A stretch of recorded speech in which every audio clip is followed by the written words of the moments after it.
I just, want to keep the culture alive. Bring the classics and bring the community together.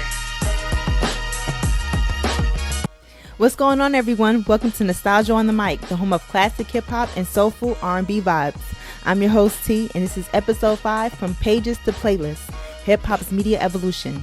And here we honor the legends, celebrate the culture, and keep the sound alive for the next generation. Listen, we have a great show planned for you, as always, but first, make sure you like, comment, share, follow us on all platforms, hit that subscribe button, and turn on notifications so you're the first to catch all latest drops and exclusive content. Before blogs, before apps, hip-hop lived in ink. Coming up, I'll be chopping it up with Brian Nagata, owner of Rapzines, as we tap into why print still hits differently and how he's keeping the archive alive. Brian Nagata lives in Salinas, California, and has been immersed in rap music since the early 80s. He has spent 35 years collecting hip-hop magazines, building a collection that now exceeds 4,000 individual issues. Brian has successfully exhibited his archive from Los Angeles to New York. All right, Brian, we on. How you doing? Good. How you doing? I'm good. Can't complain. Thank you for joining me this evening. Well, here it's evening. It's daytime where you're at, correct? I appreciate it. Yeah, well, it's 6, so it's evening. Okay. Well, thank you. Welcome to Nostalgia on the Mic. Like I tell my guests, I'm not gonna hold you too long. We're gonna get right into it, okay? All right, sounds good. So, for those who don't know, Rapzines. For those who don't know Rapzines, tell us a little bit about what is Rapzines and what you do. Well, it started off as a website. That was the original thing, and I needed a domain name, so I was just like, okay. Let's see if Rapzines is there. I'll mix rap with magazines together. It almost makes sense. Searching up domain names, and I was like, oh, that's a perfect fit. So I started using that. And I think that was in the early 2000s. I used it as a way for me just to catalog my inventory. So I wanted to have them up there and eventually have other people that wanted to see them or whatever. Mm-hmm. It wasn't meant for like e-commerce or anything. It was just basically to have my stuff up there. And then over the years it evolved into a little bit more, and then people saw it and contacted me through it, and I was like, this is pretty cool. Mm-hmm. And then from that point on, I just used the same tag for my Instagram account, and it was the exact same thing. I just wanted to share my collection with other people, and I got a lot of love with it, and I realized there's a lot of other collectors out there. There's people who just enjoy looking at them, and that's pretty much what it was. And so what it is now. So it's not just magazines, correct? You collect CDs and cassettes as well? Yeah, I mean it's really weird because like the CDs and cassettes and VHS and DVDs and records and everything else was just a part of my growing up. So I collected them as I was growing up, but the magazines was always the one that I really loved. So that was my passion was the magazines. But you can't, I mean, if you love hip hop in general or the culture of hip hop, you have to have all this other stuff. I grew up with all this stuff. So it kind of made sense just to have it with me. And if I'm going to keep this stuff for that long, I think it's been 35 years of collecting then. Wow. All this other stuff has been in my possession for 35 plus years also. So.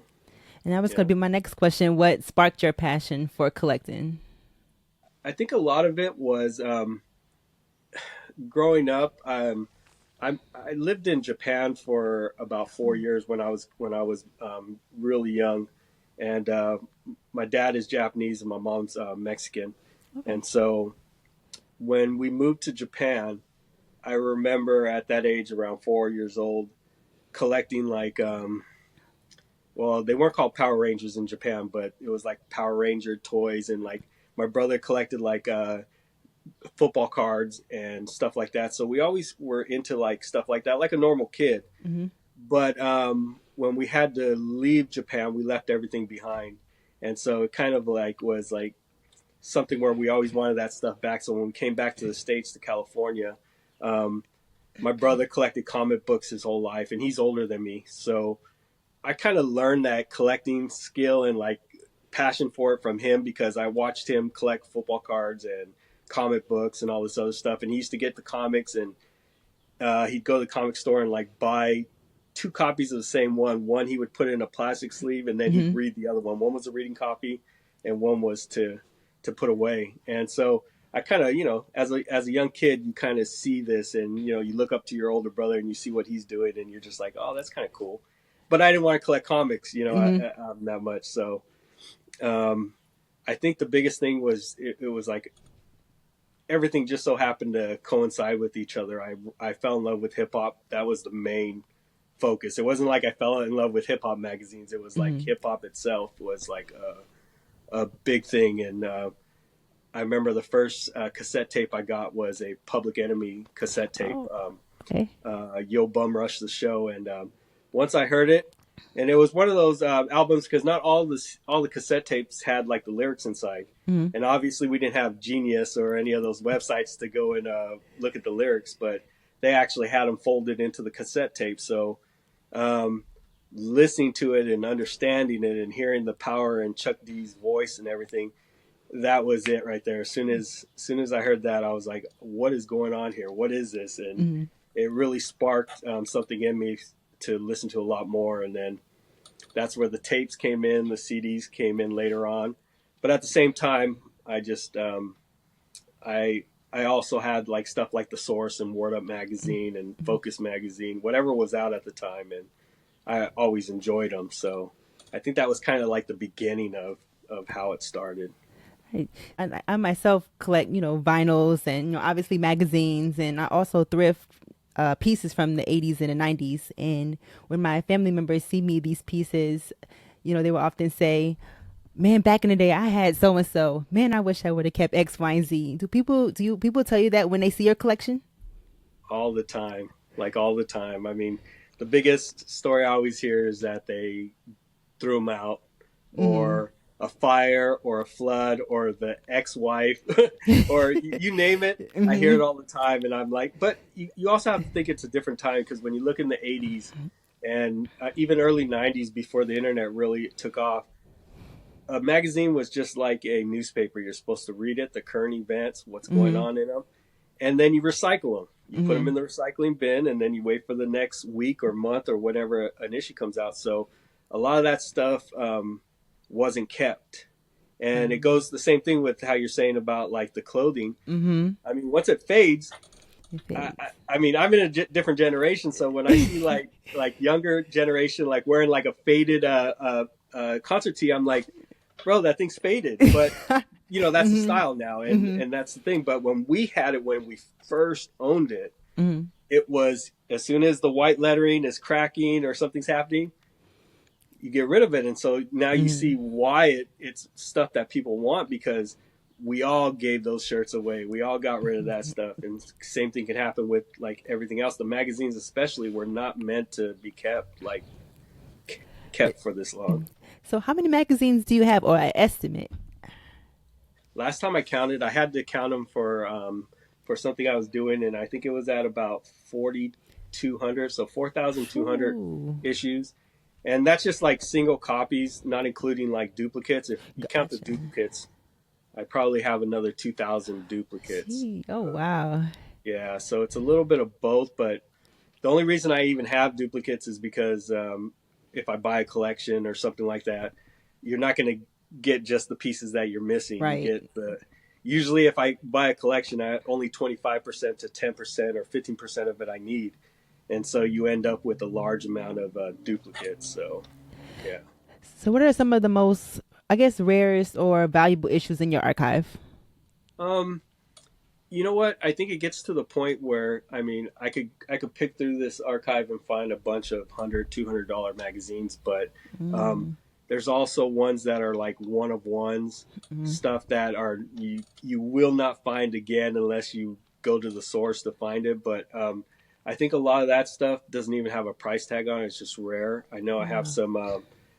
I can't really speak on his name, but a gentleman who used to be a writer. He put together a magazine when he was 16, and he did it just so that he can get promo albums from the record labels. Wow. And so they're like, okay, send us your magazine, and then we'll send you promo so you can do reports on it. But he didn't really have like a real magazine, so he put this rinky-dink magazine together and shipped it off to them. And he made like 5 copies of it. He sent them out, and he kept one. And so I ended up getting that copy from him. Nice. And so you think about it, like that magazine has an bunch of artist interviews in it that he knew from the area, and it's just you'll never see it again, But it's in the collection. I love stuff like that. That's like rare to find.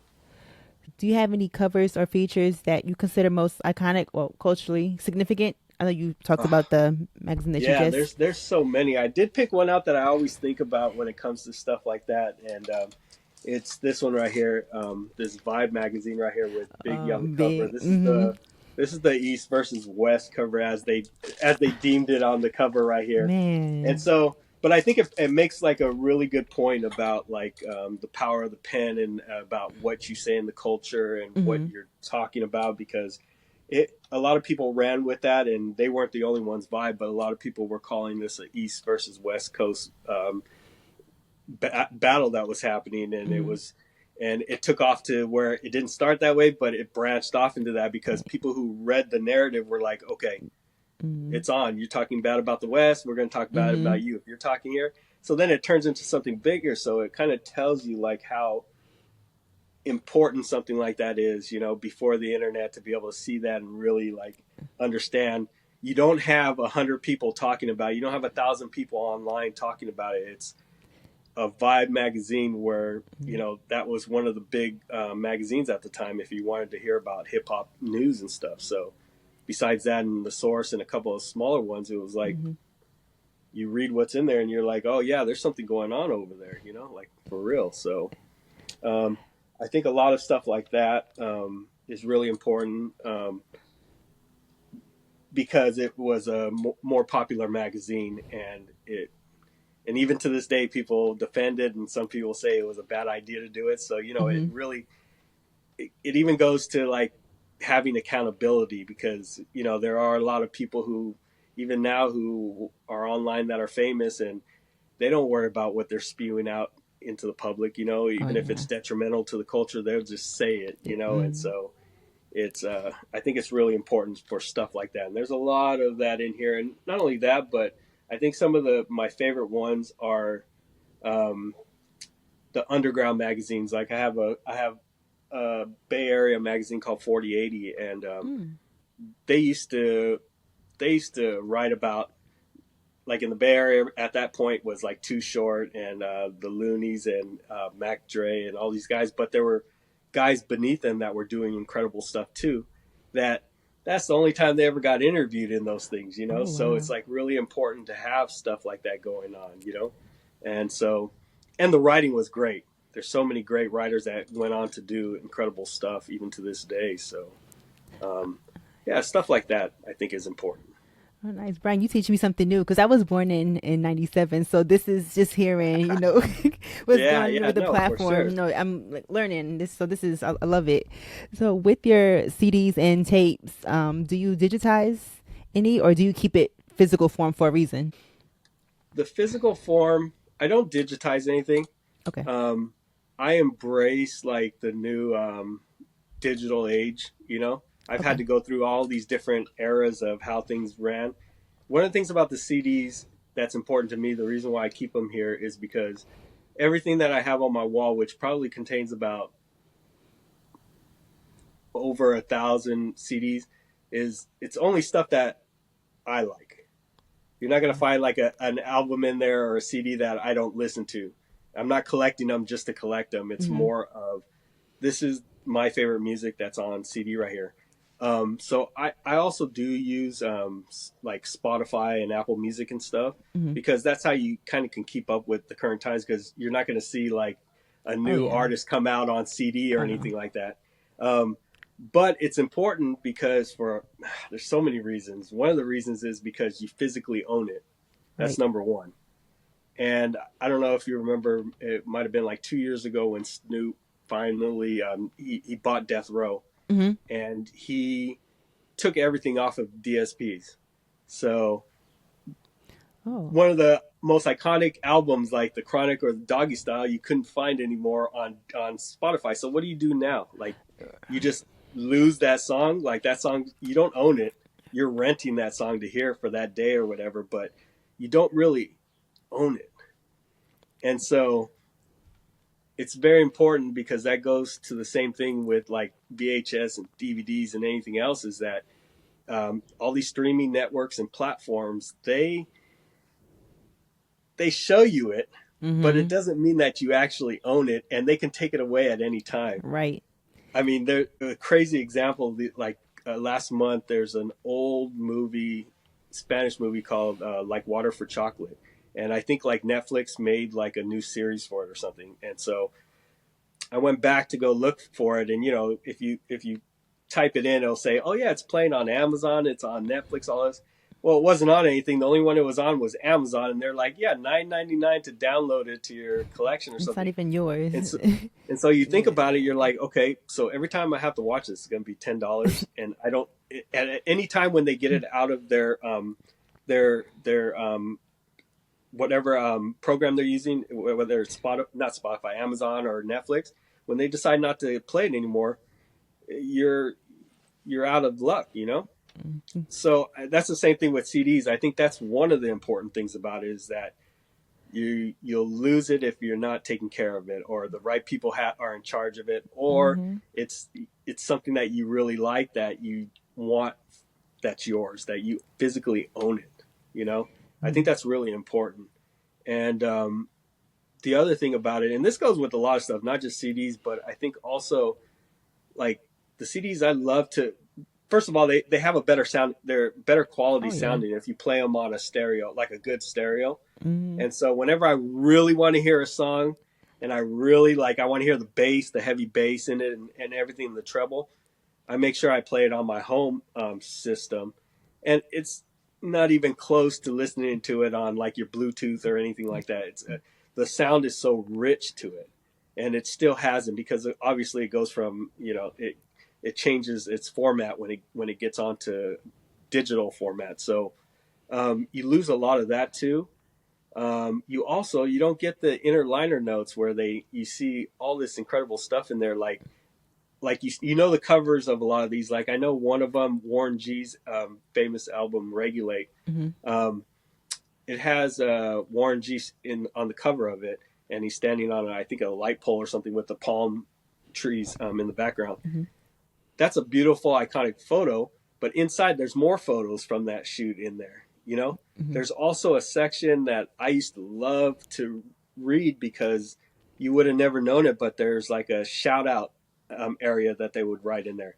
And so you would see who they're rocking with and who they're not, because even though you have a part that says shout outs, there was also a part that said F you sometimes on inside there. So you're like, oh, he's rocking with these dudes, but he is not rocking with that dude over there. You know, so it's just a part of the history, and also to dig deeper into it, you know. And a lot of these also had like the lyrics inside, and you can physically hold it and sit here and like, it's like a book, you know. Like a lot of people like the e-readers, but like you don't physically own it, and you don't physically get to turn the pages and look through it and really like be a part of it, you know. And so even on TikTok, I've seen some people who they're getting back to physical media, and they said the same thing that you said. You know, my movie was taken off of Netflix, or even CDs, like it wasn't on Apple Music, so they're picking up the CDs and the cassette. No, a girl had cassette tapes, so that's to me it's very important. Yeah, and also that brings up even another part of it that you just said, which is right on point, is that I don't know what I was watching or something, and a song came on that I hadn't heard in a long time. It was gosh, who was it? Oh, it was a Bay Area artist. His name's Keek the Sneak. He was big during the hyphy movement and stuff out here in the Bay, and he's from Oakland. He has an album that I heard a song. I don't know if it was on where it was at, but I was like, oh, how come I haven't heard that song in like 15 years? And so I went and I wanted to add it to my playlist online, all my DSPs and everything. Not there. And so because it was on a different label that never did anything with it, you're done with it. And there's no other way to actually enjoy that song anymore unless you have the physical copy. of it, you know? Mm-hmm. And so that's what happens with everything else. You pick and choose. You have all this stuff with movies online, and you know all that relates back to even the magazines. What we're talking about, because I look online all the time. Maybe 8%, 10, not even 10% of my collection is probably digitized. Do you have any magazines or issues that you're searching for but still don't have? There's a lot, because the Okay. magazines are not like the CDs. I have a collection of, like, just for reference, I like have a collection of this one magazine. I don't know if I should say it, but it's more of like a tabloid magazine, which I don't really get into. It Mm-hmm. kind of looks like a tabloid magazine. It has like 50 pictures on the cover. Who Chris Brown seen in the club with this person, or like that type of Mm-hmm. stuff. But there's some cool pictures in there, and there's stuff like, you know, because they're taking pictures of artists that were somewhere at a festival or something, and Mm-hmm. there's small tidbits about stuff about artists that are happening now, since it was supposed to be like the news of the day. And so there's a lot of important stuff, but the way it's put together and the way that they present it, I really don't like it. Mm-hmm. But I have almost a full collection of it. So when it comes to the magazines, I actually, any title that I have in my collection, which is over 250 different titles, they I want a full run of them. So when you're looking at that, when you're looking at 250 different titles, everyone range from like 4 issues all the way up to 250 issues. Man. There's always something out there to fill in a gap somewhere where you haven't found. The Source magazine, which is my most popular one for me, like that I almost started, not at the beginning, but like pretty close. I'm still missing like 3 or 4 issues of that, you know. Oh wow. The double XL, I think I'm missing 1 or 2 issues still, just because they haven't come up like the issue I'm looking for at the right price too, you know. So, Mm-hmm. but yeah, there's a lot that I'm looking for right now. Really, it's not about a specific issue. It's more about like completing the runs. It kind of gives you a little rush when you get that last issue. One of the biggest ones I have that I just posted because I was moving all this stuff the other day is a magazine called The Bomb that came out in the 90s, and really hard to find. And they had 45 issues, I believe, somewhere close to 45. And over the last 25 years, I've been really trying to get every issue, and I literally need like the second issue of it. I have number 1, I have 3, all the way to 45, and I've been piecing it together for like 25 years, and I can't find that issue. So, Wow. but yeah, there's stuff like that I'm looking for more than others. But if I find something that I don't have and it's at a good price, or I can get a good trade with somebody, or you know, whatever the case is, I go for it. So yeah. When you think of culture impacts, like when you look at the role of freestyle sessions, music videos, interviews, how that play in hip hop culture, do you think it's overlooked today? I think it is a lot, because you really think about it. Like, who was I watching? There's a writer who used to write for Ego Trip and was the editor for Double XL, Elliot Wilson, and he's on a podcast online called The Bigger Picture, and he was explaining how it's frustrating for him to not see these artists come out and have like interviews all the time. They're very secluded. They just let out whatever they want on their feed or whatever. You don't really get that bond of being able to know them Mm-hmm. and be close, because they don't need that anymore. It feels like that, like they don't. But if you look in these, like you think about it, like when you're looking at a regular Source magazine, when they do a feature on somebody, there's an interview in there where it's sometimes taking up 4 to 5 pages. Mm-hmm. So that's 4 to 5 pages worth of stuff that you're hearing from the horse's mouth that Nas is specifically saying. It's not a write up about Nas. It's, here's the question: what happened here with Jay-Z? How did you know this? Pinpoint. So it's Mm-hmm. all in there. It's all inside of that interview right there, and you don't see that happen very often, you know. And so you don't get the same attachment to understanding these artists as much, I feel, because they're not out there like that, doing the exact same thing or dealing with a tough question about something that might be uncomfortable, or it's not just a promo thing, that they're putting out with them. They're getting into some serious journalism and talking to them about it. And yeah, it's just, I think it's straight away from that. And I always like to see when, somebody has a guest on there and they actually sit down and talk with them. Mm-hmm. But it should be like that more often. So I think Right. it is detrimental to the culture right now, I feel. But, maybe that'll change, hopefully it does. I always have a positive outlook on that. Hip hop always steers into the right direction after it goes off tracks for a little bit, Why do you think that physical formats, as far as like CDs and VH, still hold emotional or cultural value to people even now? Yeah, I think well, for me personally, it reminds me of a time growing up when I would stand in line at the Tower Records or the warehouse for a new release. As far as even like the last one, I think I actually stood in line for an album was 50 Cent's Get Rich or Die Trying. And at that time, it was so hyped up in real life that it was like, nah, I'm going to take my lunch break and I'm going to go over there and I'm going to make sure I got a copy of it. And so you have a lot of memories attached to it. And just going back to what I said before, I feel like I know if I ever wanted to play these, they're here. You know what I mean? And it goes back to what we were talking about streaming platforms, is that you don't really own them. And there's so much more into them than just the music, but you get higher quality. You don't have to worry about them being lost. Like you don't get them on streaming anymore. Besides that, and the quality and just the feel of it, to be able to actually, like, I do this sometimes. I have a couch over here. This is my couch. Like, I sit here, I'll turn on my stereo system, pop in a CD, and as it's playing, I'll open up the liner notes and I'll read and then look to kind of have a vision of what they were doing at that time. And I think VHS and DVDs are the same way. Like, I'm looking at a stack of VHS, and a lot of this is online. You can find it if you search, but there's also like rarities where, you have to play that or else you won't ever see it, And so I think there's a lot of history that still hasn't been discovered in a lot of this stuff.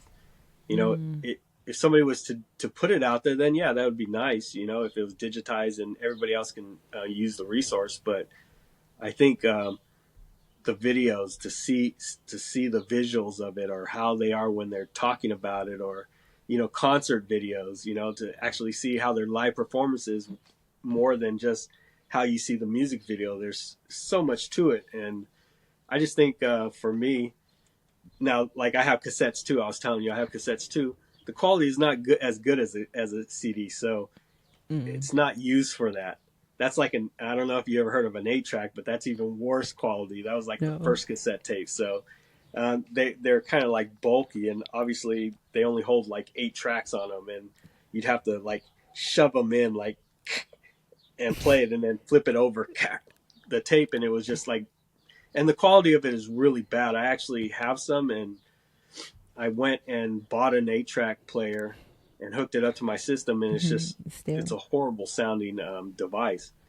So any of the ones that I have that are like 8 tracks are just there as memorabilia, something to keep.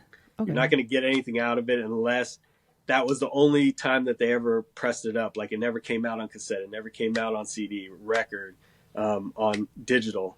Then it becomes something really powerful. You know what I mean? So there's different degrees to it. So when you look at print and digital media, do you remember a moment where it felt like the print era of hip hop journalism was starting to fade? Yeah, I think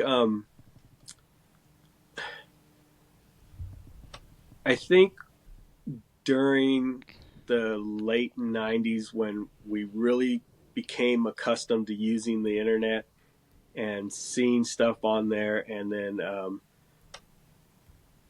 everybody started having what they call like the blog era, and people were like doing stuff at that point and starting to, it wasn't just like a computer was in like one out of every 4 households. Now everybody had a home computer.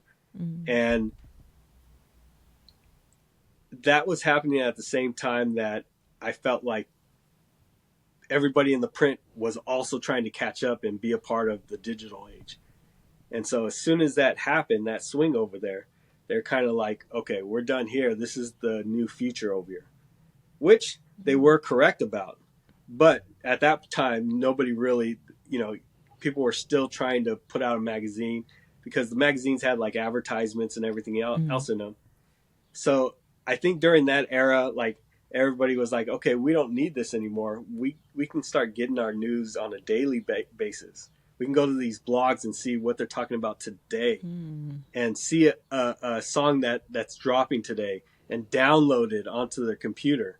There was no like DSPs at that time, but they were still able to take the MP3 file and put it on their desktop or on their computer and play it off of a player on their computer. So all this stuff was the information age is coming, and it's coming at a faster speed than a magazine could ever put into a magazine.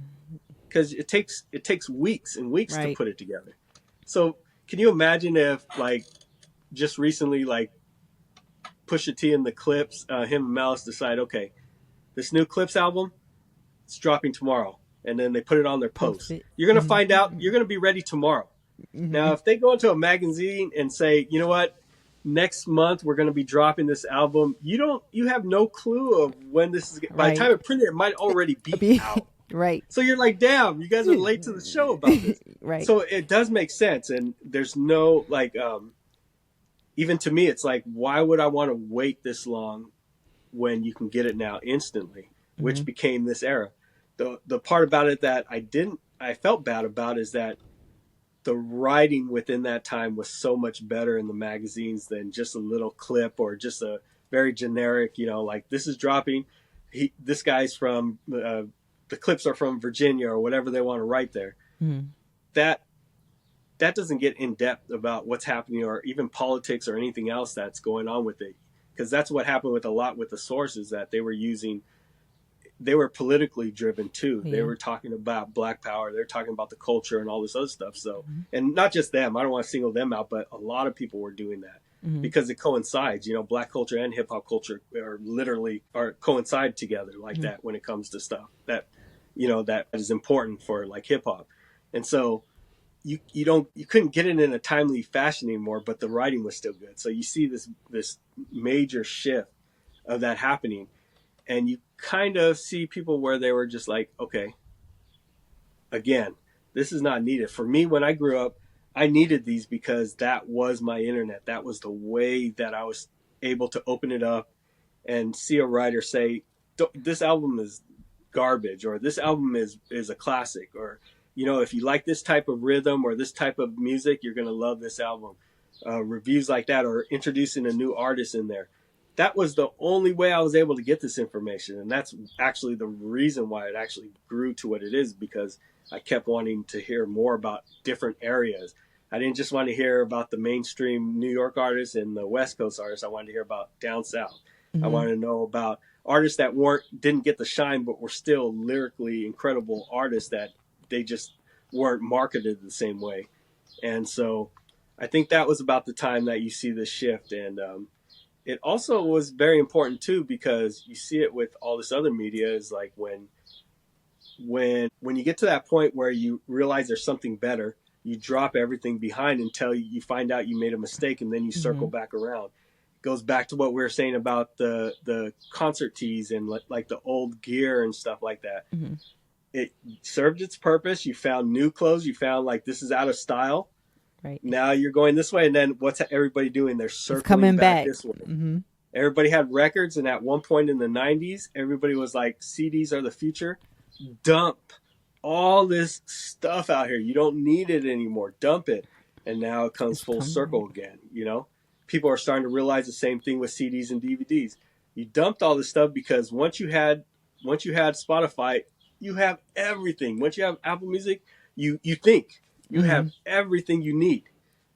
Why am I holding on to this stuff when it holds value, but it doesn't hold value to me, is what a lot of people thought. So they're just like, dump it.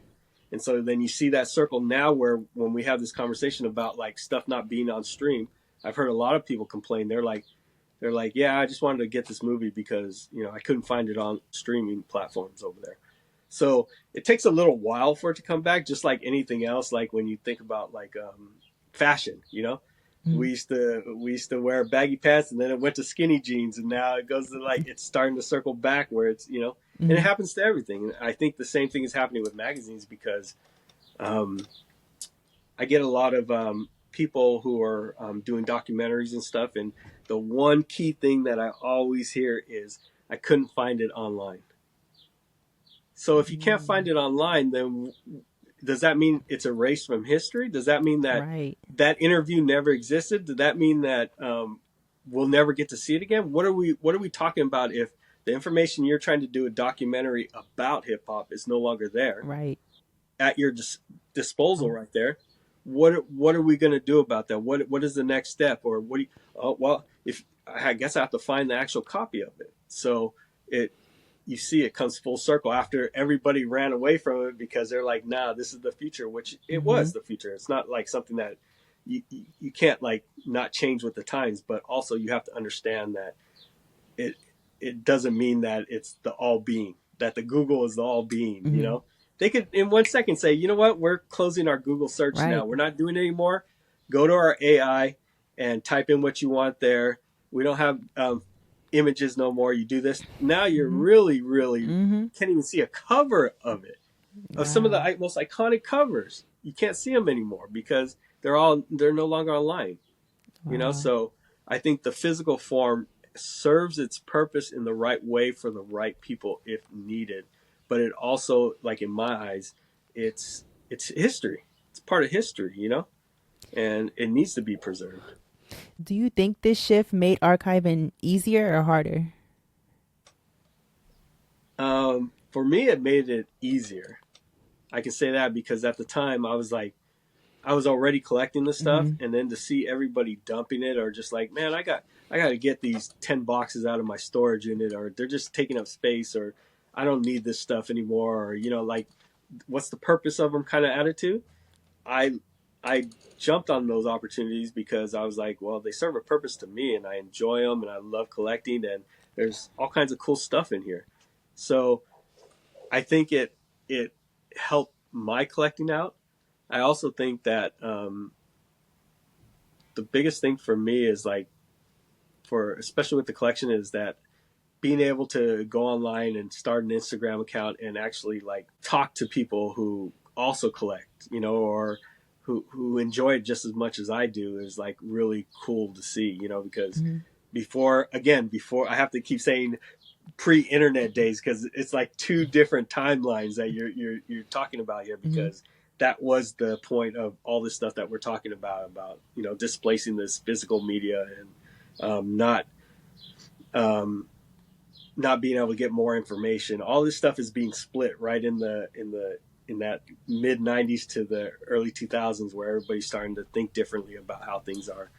But for me, like being able to meet people like that and to actually show it, which was the same way. My Instagram account, I just took pictures of stuff because it was originally just for pictures. Like people would take like pictures of the sunset and stuff like that when Instagram started. And I was like, well, that's beautiful, but I think this is more beautiful. And then, you know, here's Tupac on the cover of Double XL right here. And for me, like, it just turned into something cool to be able to share. And before the internet, I actually thought I had like issues like, this is kind of weird. I think everybody thinks this is weird that I collect magazines because not a lot of people do this. But I didn't know a lot of people at the time too. So I'm just like, I'm just doing it because I have joy in it. So I don't care if it is weird or if it's not something for everybody. Like, this is what I love to do, you know, and I get a lot of joy out of it. Even to this day, you know, I get joy out of it. So it really changes your perspective stuff and how things are now, because it's a completely different time now. Man, I sound old when I talk about stuff. I'm like, back in my days, we didn't have to worry. We used to have to trudge and do this. But yeah, no, but that was a turning point for a lot of this stuff happening. Oh, my sister, she's my younger sister. She's a couple years younger than me. She's, one of those few that, say, why are you collecting this? I could just plug it up my phone and things of that nature. So is there anything that you wish that newer generations understood about the importance of physical media in hip hop history?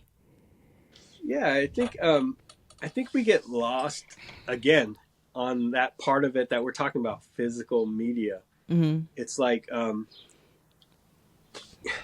there's a gaming site that my nephew uses, and I think it's called I don't know what it is, but you can download the game onto the site and then you can play it.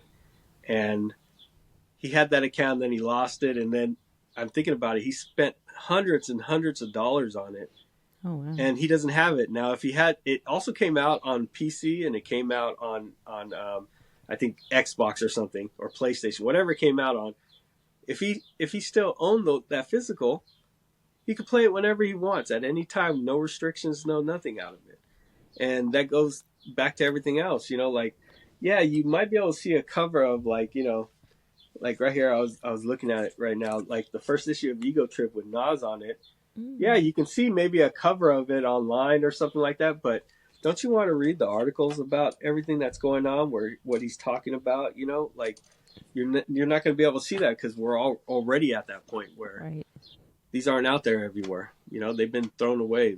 They're gone from existence. And obviously there are other ones that are like that, are newer, that a lot of people still have. So they're still out there, but I think they have to understand it. But you usually don't understand it when you're young. You understand it as you get old, because that whole thing I was talking about, that full circle moment, really happens. You talk to somebody who's older, like your parents or something like that, and you ask them about like the toys they had when they were growing up, and they're like, "Oh, you wouldn't believe if I still have my GI Joes or my Star Wars when I was a kid. Like, now you can't find them, and they're like hundreds and hundreds of dollars for the cheap little collectible that you played in the dirt with, and then you threw it out once the paint comes off of the toy."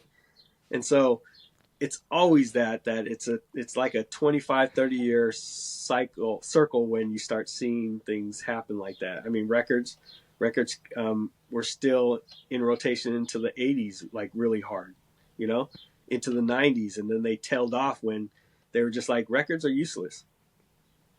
And then now everybody's going back for, even if it's for the nostalgia of it, but it's also just to hear it on vinyl, and to have it. It's not on a lot of stuff on record because they use such small print stuff that it's not out there. You have to have the record, or that's it, or else you'll never hear that melody, that voice, whatever it is in there that is something that you gravitate to, might not be there. Oh, wow. And so it's important. I think it's really important for that. So let's talk your personal picks or favorites. Are there any hidden gems, mixtapes, CDs, local VHS footage that you think deserve more attention? I don't know if they deserve more attention, because it's funny. I'm looking at them right now, and there's stuff like I'll show you these two. I'll show you three that are completely different tapes, but VHS tapes, but they all have like some different type of meaning. Like this one right here is called Sideways. And so this is really brings out like the culture on the West Coast when it comes to like having sideshows and everything. And like them, doing donuts in the parking lot and all that stuff. And it's like, you don't find this out in the wild right here, And it has, I'm sure the clips in there are ridiculous. I haven't seen it in a long time, but it's like, a lot of illegal stuff happening, all kinds of crazy stuff. But you don't see this one out there a lot. So they all have like different reasoning. This one right here is crazy. I actually bought this when I was in Japan. When I went back during the summer, it's called Dance Koshin. And this was the reason why this is important too. I think about it because you can only get it on VHS, but all these artists on here, what they did is, you got to remember, during this time before the internet again, even in Japan, the hip hop scene was like 10 years behind.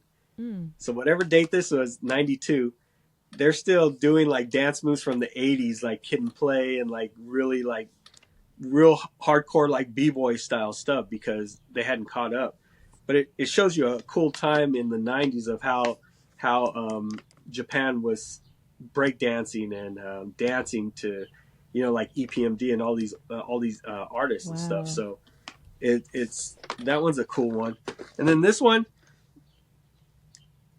I actually have never watched it. I just keep it, but like there's a lot of this type of stuff. I'll cover this part, but like a lot of stuff like this where it's like raunchy stuff where they had like a hip hop artist like go and like be around women, you know, because in the 90s was very like how do you say it? It was very raw, and it wasn't like something where there was a cancel culture at that time, like really. And so I'm sure if I like looked at one of these, I'd be like, no, this is like so wrong. Like some of the things that are happening or they're showing. So it's like a different time again, like you see it where it's like different, you know?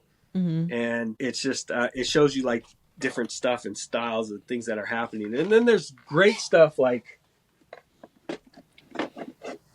these right here, which are just like dance fests and like, and you know, like just DJing stuff like that, you know, like at little tiny places and stuff like that, where maybe that concert in that little city or whatever, that's the only footage of it ever, you know? Wow. So there's a lot of different things out there, and especially when it comes to like video that is like, I remember the Yo MTV Raps. I used to watch it all the time, and then they didn't have it on streaming, and now it's back on streaming. But then it changed platforms at one point. I think it was on like Apple, and then it went to Paramount or something like that. And so it's the same thing. Like you're chasing these things instead of like actually having them, and they're uncensored. You know, it's like exactly the way that what they put on that tape is there. Because even when you get to streaming, a lot of times I've noticed if something was inadequate or like too much to put on streaming, it gets cut out. And I'm all for it because obviously you shouldn't have some stupid stuff like that online, but it's also, it really happened. It doesn't matter. That is something that happened. So you can only get them on here, you know, sometimes. It reminds me of WWE wrestling. They used to do crazy stuff in the early 90s. And when you watch it again on the new DVDs or like on streaming, a lot of it is cut out because it's like, you can't be doing that stuff anymore. You know, so if you get it on VHS and everybody's trying to find these specific, I don't know which one, I'm not an expert, but there's certain ones where they're doing stuff that is like misogynistic or like violent, or somebody got really hurt in the ring, or they're like blood everywhere, something like that. They cut it out, which again, I'm not saying that it's wrong. They should cut that stuff out. But if you really want to get into the depths of what happened there, you have to have that, you know? So, I mean, there's a lot of that stuff. I think more on VHS than there is DVD, because by that time, once you got to DVD, almost, I would have to estimate maybe 80% of it was digitized, because it used a DVD, so it was easier to digitize, put it into your PC or your laptop and download it and change the format. So it made it a lot simpler than it was to get a VCR player, plug it in, convert it into digital, and then turn it into what it is now. So I don't even remember your original question because I'm blabbing on. But yeah, so there's a lot of stuff like that I love to go look at. I saw a Too Short promo DVD the other day, and just the visuals of the actual song, the video for the song, I hadn't seen it in so long, so it's like just cool to see the visuals of it instead of just always hearing the song in my head, like, or if I play it somewhere. It's a completely different thing to see. Oh, this is what he's talking about. This is his ghetto he's talking about Oakland right here. Look at that. Like he's talking about all this crazy stuff that's happening in Oakland at the time, you know? So yeah, a lot of cool stuff in there. You mentioned Yo MTV Raps, but that was on the streaming platform? Was that like now recent? it is. Really? It is now. I went through and watched the whole thing, and you know, one of the things I don't remember, there was one episode, which I bet you if we both did some research on it, it wouldn't be there anymore. But I might be mistaken, but I remember when it happened. So yeah, I remember I got like, I'm thinking like 25 years ago, so I haven't looked into it as much when I'm thinking about it. But at one point, I think Flavor Flav was on there, Public Enemy was on there, and I think oh no, maybe it was the Arsenio Hall show. Never mind, I might be off. But either way, he was on stage and he dropped like some drug paraphernalia or actually some drugs while he was like jumping around on stage, and he picks it up. And so it became a story, but not a big story during that time. And so it's always cool to go back and think about that. Like, this guy literally like dropped drugs on stage. Like, how crazy is that? And I'm thinking in my head, if I remember which one it was, either the Arsenio Hall show or YoMTV Raps, I bet you it's edited out now. So unless you know that story from somebody who actually saw it, you probably will never hear the story again. You know, it's like really that's why I mean, like, it's important to have, like, if you have it on VHS or DVD, it's guaranteed to be on there because they didn't filter very much when it came to those. You know? I gotta check that out. I didn't know that. I know they put Showtime at the Apollo on there not too long ago. All those episodes from when they started, like in the '80s, every episode. But MTV, Okay. I didn't know that, so I have to look for that. Yeah, it's pretty cool. It's not very long either. I don't know. They didn't have a lot of episodes. It was such a great show, and then it was gone. You know, but. Yeah. When it comes to your collecting, I know you try to find issues that you're trying to complete the entire issue. How do you decide what's worth collecting or keeping? I think I have two different types of standards for stuff, and one of them is if it is a pure hip hop magazine, I want all the issues. So whatever I'm missing, I'll try to find. Mm-hmm. If it's one of those like sideways ones, like let's say like Rolling Stone. Rolling Stone isn't really a hip hop magazine. It's a rock magazine turned into like all different sorts of genres now. I will still collect if like Cardi B or the Migos are on the cover, or J. Cole or Kendrick or Drake or something like that. If they're on the cover, that means that they more than likely they have a full interview inside. Right. Or something like, they're not just going to put them on the cover and not have any good information inside. So I kind of have those two types. And so if I had to choose, I'll always go for the stuff that's like a real hip hop magazine until I finish the title.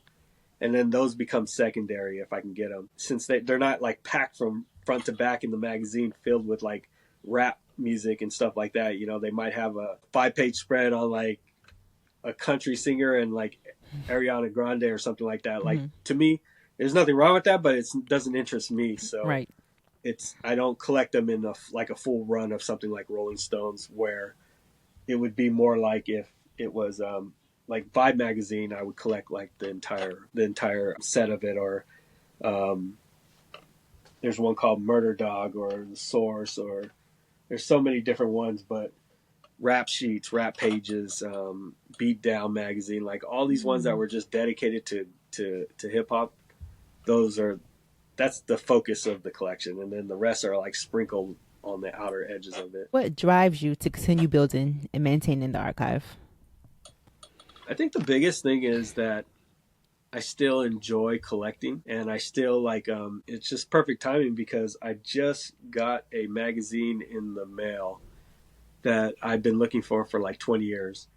And I wasn't looking for it aggressively, but I knew I was missing it, and I was just waiting to be able to get one.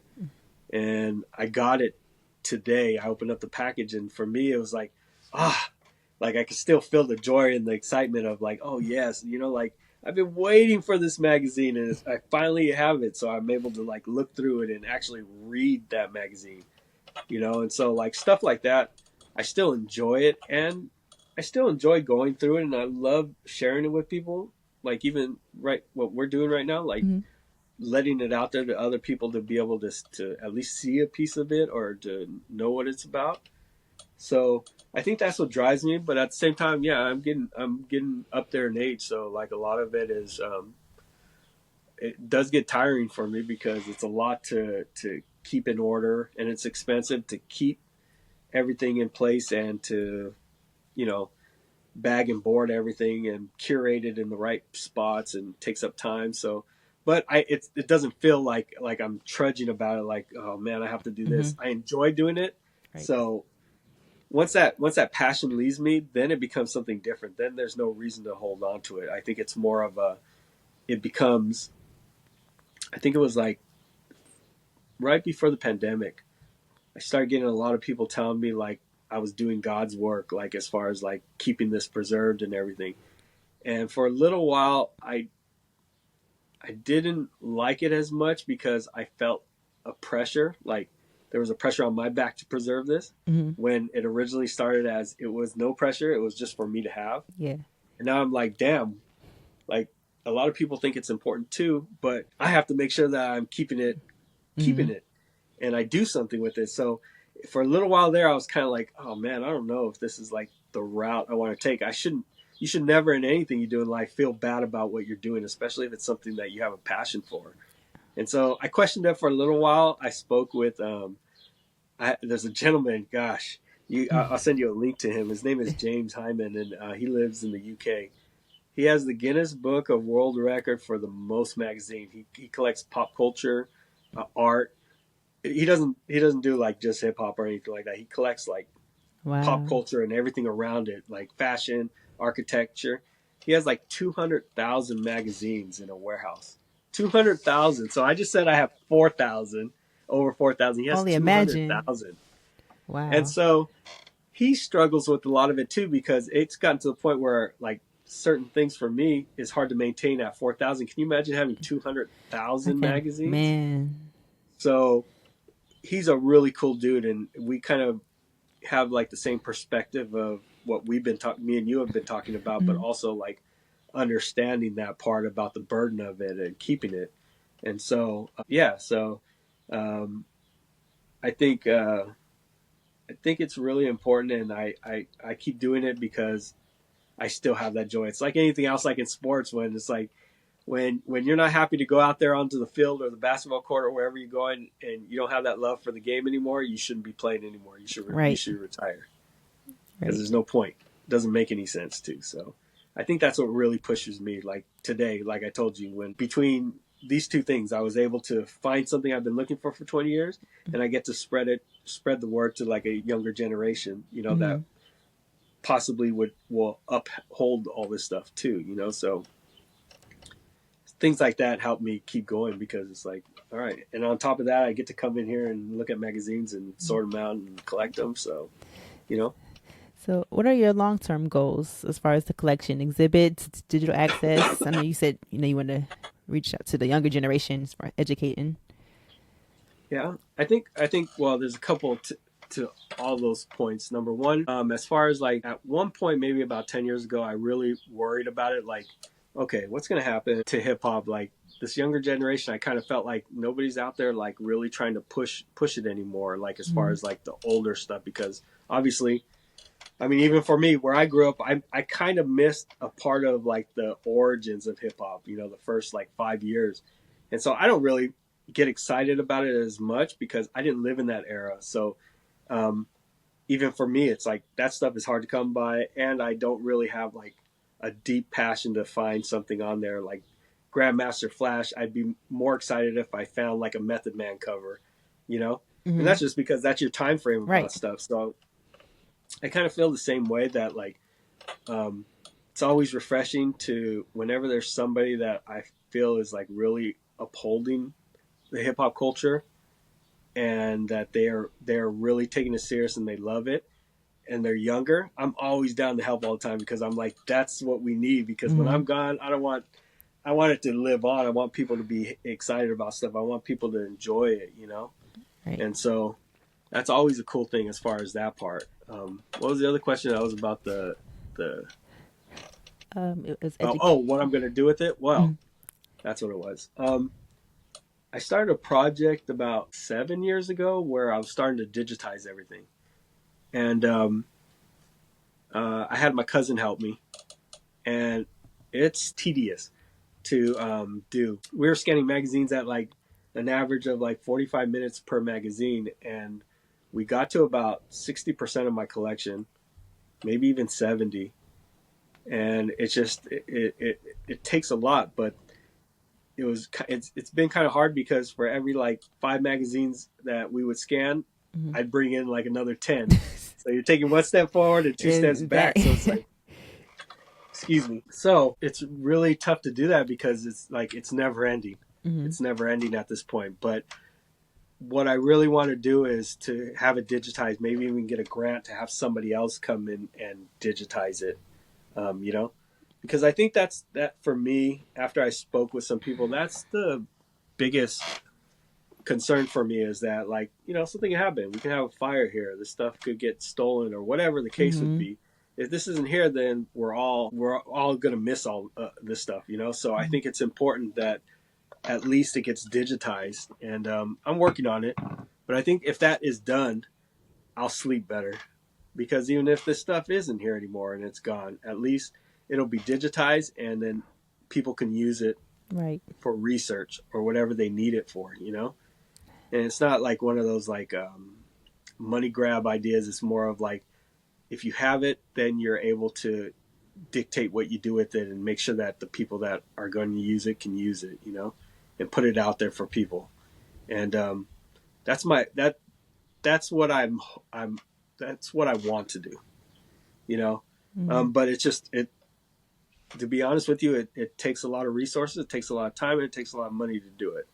And so I think the best solution that people have been giving me is to get a grant and have somebody else do it, And if that happens, I'll be good. I can die in peace knowing that, all this is digitized, and everybody else, because at this moment, most of this, I'm the only one who's enjoying it. Nobody gets to read this stuff, which is, I think, unfair at the time, It's not here for me, even though this collection started for me. But it's not just for me, So I think that's a big thing too, that it's out there and other people can enjoy it, and not just me enjoying it. How can people support and learn from what you're doing? Oh, I gotta tell you one more thing. There's the third. You threw three questions. I did. Exhibit. So yes. Yeah. So a couple years back, no, not a couple. What are we in? 20. So 6 years ago, I was asked to put some magazines up at an exhibit in L.A., and it was for a book called Contact High by Vicky Tobeck, and I had like magazines spread out with the cover photos from some of the most famous photographers that took hip hop photos. I had the magazine in there, one of Biggie with the crown sideways, and Tupac in the vibe where he doesn't have a shirt and he's looking like a side profile. Goody Mob rap pages within there. There's a bunch of them, but I was able to get them in there and see them like in a different light, like artifacts, like a piece of the exhibit. And then it traveled to New York, to Manhattan, and then from Manhattan it went to Dubai, and then from Dubai it went to Seattle. And so just to see it do that was really cool. Wow. And then I did, what else did I do? I did another exhibit. I've done some local exhibits, and then I did another exhibit, but I love doing that part because, we did one for Mass Appeal in New York with Nas's company, Mass Appeal. We ended up doing one there, and they gave me an actual wall. That was like the greatest thing because they let me curate it. Nice. And so it was just cool to see it in New York right there. I'd never been to New York before in my life, so to be able to go there and just enjoy the place and like see them in like glass cases. When you go to a museum and there's like a rock with a handle, it's like one of the earliest known tools to man. So like just to see them in there was like an amazing thing. And then they brought it to LA, so that was even better because they gave me like a 12 by 20 wall and just said, fill it with West Coast LA artists and nice. And I'm like, okay, I could do that. And that was incredible too, to see that and to put it up there. And I love doing stuff like that. I'm actually planning something locally here where I live, and then if something comes up, I always jump at an opportunity to do that, because you meet cool people, you get to like share it with other people. So I love it. So I'll continue to do that too when the opportunities come up. I rarely say no to anybody because I'm just like, you get to share them with people. What else you want? Nice. I will definitely keep an eye out for that because I seen one of the exhibits that you did, and that was my question I was going to ask. Do you have any coming up? Because I would love to. Because I never been to California. There's a big one. There's a big one I'm trying to work on, but it's really slow to get it to actually come to fruition. But I'll definitely let you know ahead of time. Yeah, But please do. I can't even speak on it because it's not like we're just in the talks right now. But I really want to do one in the Bay Area, so that's what I'm trying to do right now, Oakland or San Francisco, and then yeah, that's on my bucket list for sure. So I'm hoping pretty soon that'll happen. Nice. Well, Brian, that concludes our segment.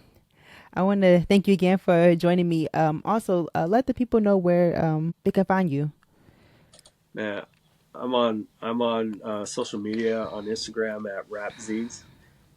That's the only one that I'm really like active with. I have other accounts, but I just go on there when I need to go on there. But mostly, I think Instagram is perfect for me because you can visually show stuff, you know, and yeah, that's where you can find me. If not there, you can always contact me through my website.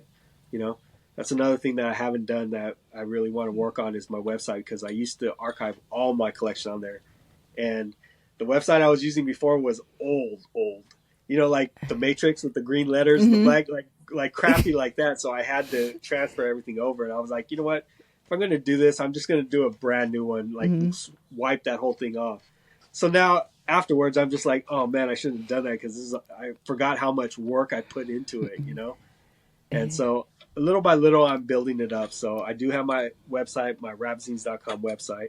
I even have my duplicates up there, those 2,000 that I'm telling you about. They're on there for sale for people just to help me get them out of there. So, yeah, I have that in my Instagram. You heard him. Make sure you hit up his website. I personally started my collection with him, and it's not going to be my last. Once again, Brian, thank you. Nostalgia on the mic. Until next time.